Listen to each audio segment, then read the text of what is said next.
Okay. Okay. All right. First real tap.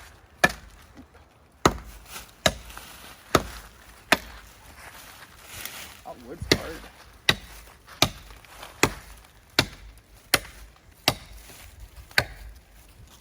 That's the twist. Loki, come here.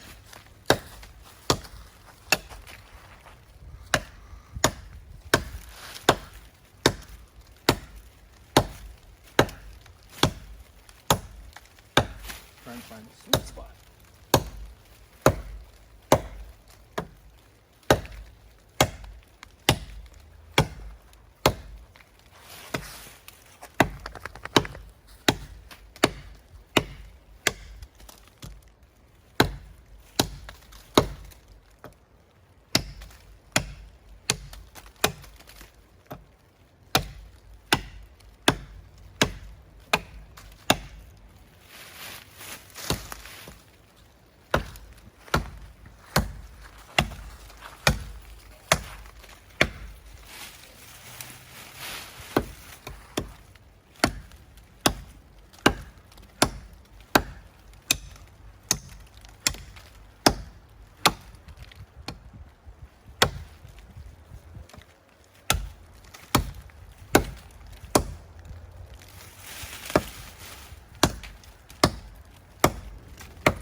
Loki, come here.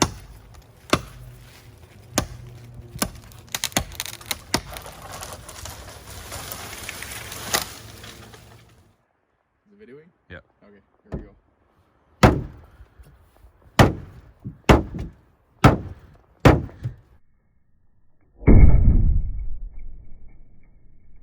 Alright. Since we've already done this a couple times now, I got the feel for it.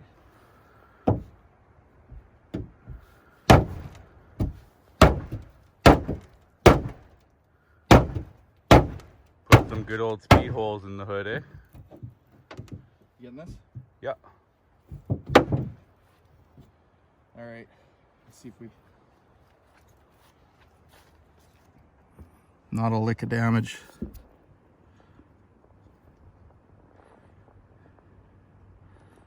Fuck, that's tough shit.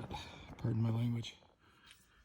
Yeah, so this is just a quick look at the Tope Kukri that I've been using today and beating on quite relentlessly. I've never done some of the things I've done there with the car hood and stuff with a knife before, so I was trying to get it on video here. You can see that there's zero damage to the edge. You see a little bit of paint or something. I cleaned it up, but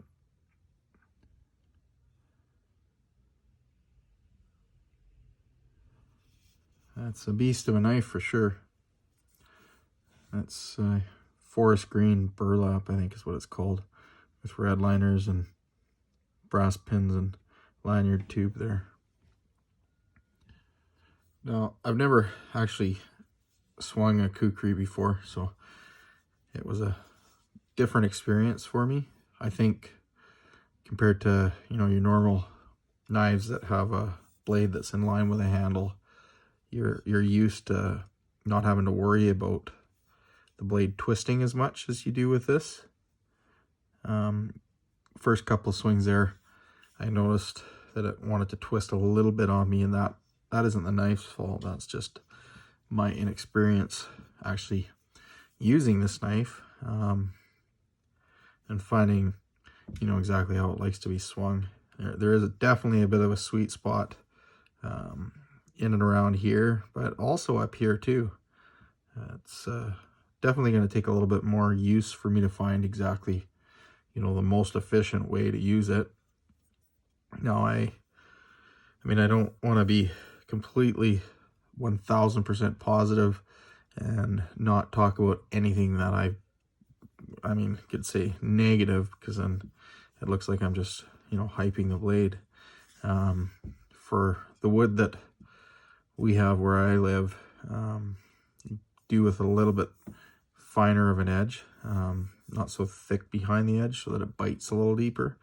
That would be the only criticism that I would have, and it's not the knife itself, it's just the edge geometry is thick. I personally would like it to be a little thinner.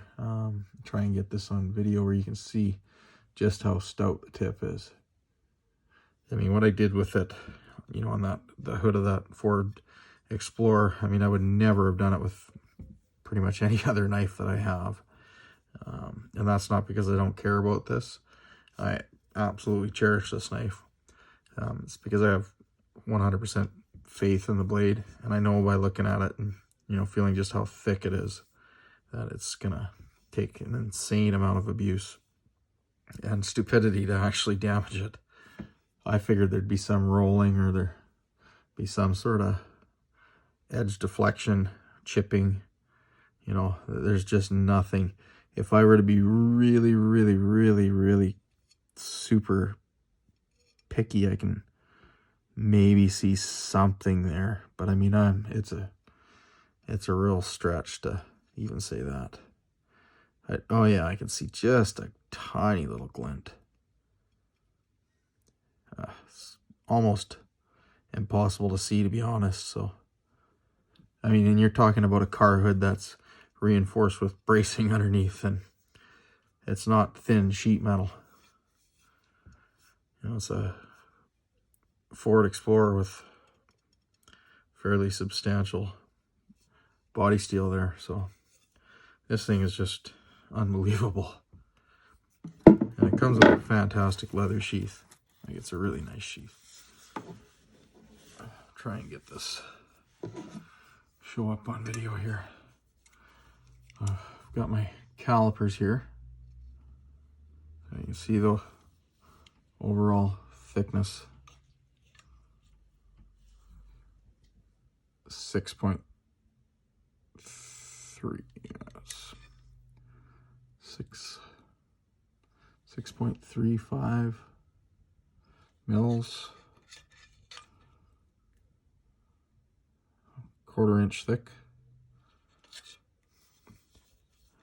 Now, try and hold this thing without cutting myself. And get it behind the edge.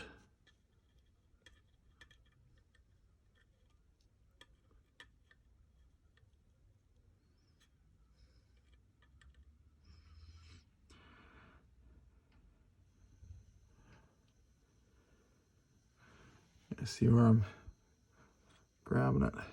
It's about 70 thou. The tip, I think, is a lot thicker. That's one of the big reasons why I decided to hammer it through that hood, because I knew it was going to be really meaty behind that edge.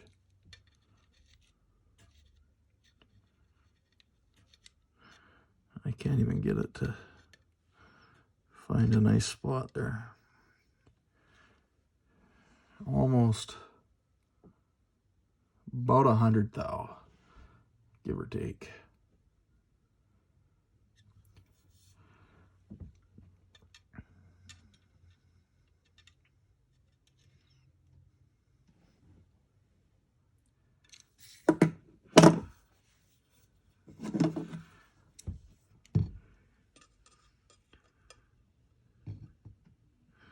See, it's much thinner behind the edge back here. Oh, maybe not.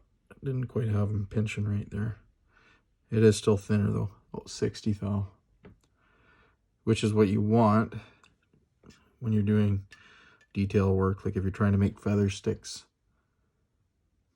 you want to have that finer edge up close to the ricasso there, so that you can choke up on it, you know, put your thumb over it, really get, you know, some wood shavings going on there.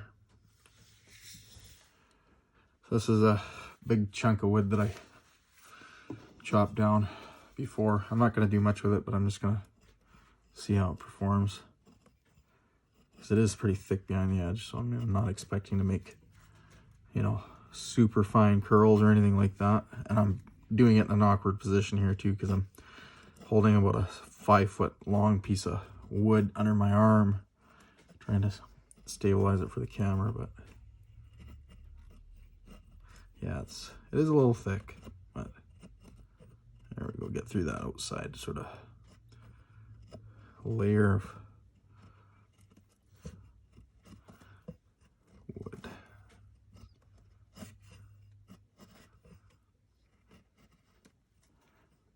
Am I out of view here?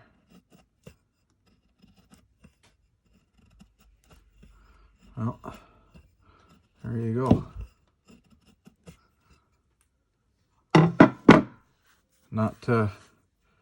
Not too bad. I mean, it's a big knife, super stout. Still able to do that. I mean, this is fairly dry. It's been sitting in my basement for a year and a half, but that's not too shabby. All in all, I'd highly recommend this blade.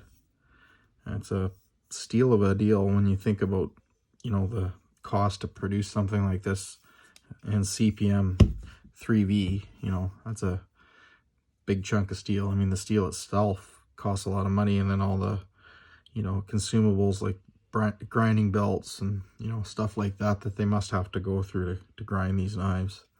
And then you get a, you know, a sheath that, I mean, that sheath, I can't imagine that, you know, it would cost you anything less than $100, you know, to buy a sheath like this. I mean, I think that's, you know, a deal in itself. I mean, the value you're getting with this knife it's unbelievable. I mean, I don't know how they're making any money with them. I mean, it's a lot of money for the knife, but what you're getting for that money is just phenomenal.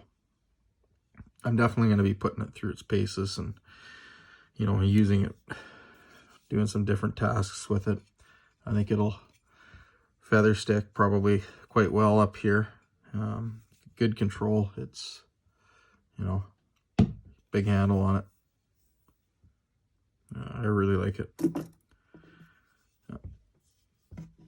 Well, hopefully if there's any left, you guys go buy one, because they're going to go up in price. There's no question about that. I'm sure the next time there's another run of these, they're going to be more expensive than these ones were. So you're never going to lose money on them, that's for sure.